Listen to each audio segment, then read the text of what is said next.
I read this comment section and now I won't be sleeping. The most paranormal thing people have experienced, okay? I used a sleep recorder app to hear what I say in my sleep because I yap a lot, and a man started telling me to calm down when I was being restless. I was the only person in the house.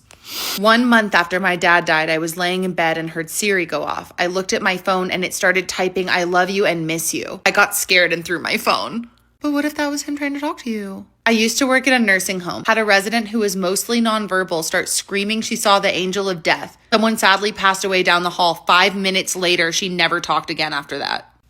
The night my grandpa died at 11:53, I was woken up from a dream at 11:55 of him coming through my window to give me a hug and a kiss and slowly turn away to walk towards the light. Yeah, that was not a dream. I was supposed to be a twin. Growing up, I used to have an imaginary friend who would pick on me and she looked like me. I didn't know at the time I was supposed to be a twin. I remember sometimes crying and being mad, and one time I said, "Samantha, stop," and my mom said my twin's name was supposed to be Samantha. So this girl haunted me as a kid. That is very sister-coded, though. Cops busted a high school party and we ran through the woods. Something with glowing red eyes chased us. I assumed it was a prank, but I woke up the next morning with a deer skull sat perfectly on my porch.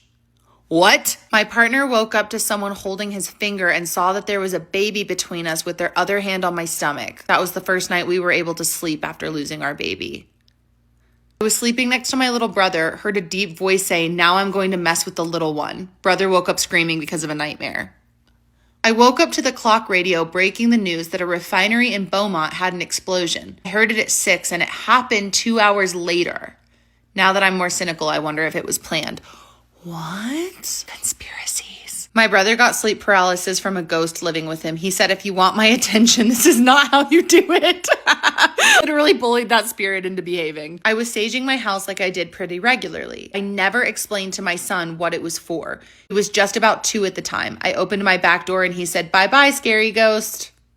Where do I buy sage? Anytime I walked by my little brother's room, he was having conversations with something that wasn't there. One day I asked him who he was talking to and his response was, "The little girl in my closet." The what now? When my granny passed, I wasn't allowed back right away, so I peeked into the room and saw my granny's spirit standing next to her body with her late husband's spirit standing next to her. I mean, I hope that was real. And they are reunited. I had 2 imaginary kitties as pets growing up, and one day my mom pulled out a photo of her no longer living aunt with her cats, and 3-year-old me was like, "It's my kitties!" The guitar in my closet started playing the same strings over and over again. I looked inside and nothing was there. My grandma's friend came over, told him she was in bed. We had a whole convo. Told my grandma he came by when she got up. She was confused and asked if I was sure, which I was. He had died a week before. You guys believe in this stuff? Because I don't know, I'm kind of starting to believe in this stuff.